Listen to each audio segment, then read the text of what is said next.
Welcome to the Heirloom Festival 2015 in Santa Rosa, California. We're here with Vandana Shiva. I'm very pleased to talk to her about all of her work and her activism all over the world and her passion about non-GMO seeds, genetically modified organism. Welcome to the show. Thank you. So in India, there's a lot going on with the suicides and the non-GMO. They were promised great hope, but they were sold a huge, major problems. So where are you at with all of that and bringing the awareness and the concern of all of that? The crisis of farmer suicides began with the entry of Monsanto into India, of seed monopolies, of collection of royalties, leaving farmers in debt, and it's the debt that has driven farmers to suicide.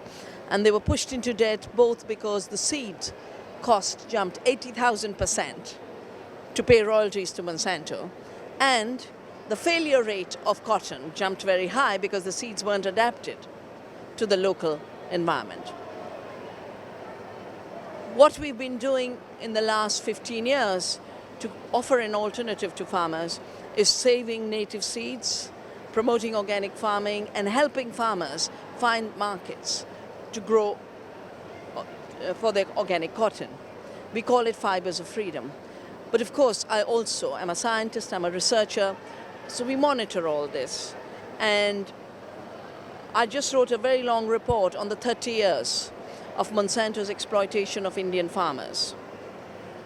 That report has had huge impact. We're now having a government committee set up to look at the illegitimate collection of royalties because Monsanto had no patent in India, and yet they were collecting royalties. It is illegal, it's illegitimate, it's a genocide, and they must pay for it. So there's a ongoing court case about this at the moment? There are many cases related to Monsanto, but also many government committees and campaigns. And are the people embracing the new way of saving the seeds, or is it a slow coming process to re-educate them? Well, it's not the issue of re-educating them, but an issue of a culture of carelessness. You throw a bag of urea, you spray the pesticide. It really is a culture of carelessness. Saving seeds, protecting all this diversity is a culture of caring. So to shift from carelessness to caring is a slow process. It's not just like that. You've to bring back caring into your life. And actually, before Monsanto, it was the history of always saving the seeds. This was a natural way of being. Absolutely. And the fact that California is now trying to pass a law to make this incipient movement of remembering how to save seeds, remembering how to use good indigenous seeds for another agriculture, an agriculture that's more ecological. The seed law that's trying to ban local seeds, that's trying to ban local decision-making in laws, that's trying to declare corporations as a person, that is trying to say that only corporations do good breeding when all they brought us is toxic. That law needs to change, which is why, with the Heirloom Expo, we have prepared the newspaper for the Heirloom Expo with the title Seed Satyagraha. Satyagraha was Gandhi's word for the force of truth, the obligation to not obey unjust law, because as he said, as long as the superstition exists that unjust law must be obeyed, so long will slavery exist. What we are witnessing is attempts to create seed slavery.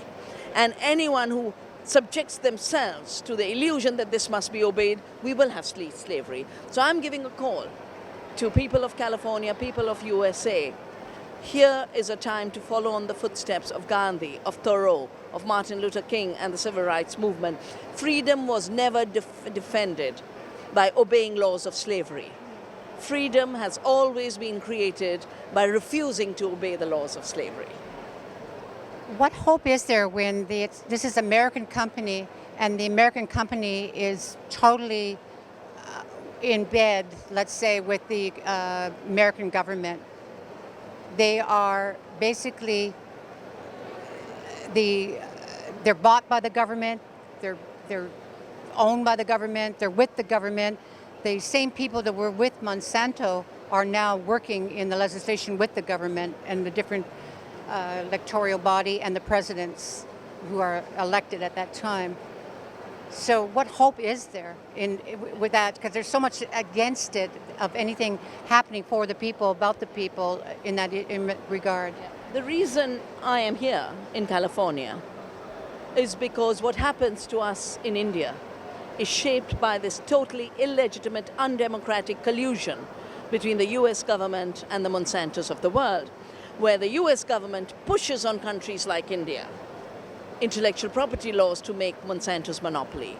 GMOs, even though our institutions and our parliament and our scientists have said they don't serve us, they're not in our interests. US aid is used to leverage the push for GMO eggplant, something we had to fight.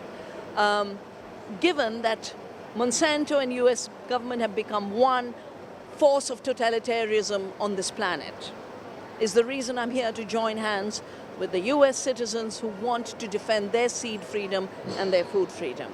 And the hope comes from the fact that a piece at a time we can dismantle this empire.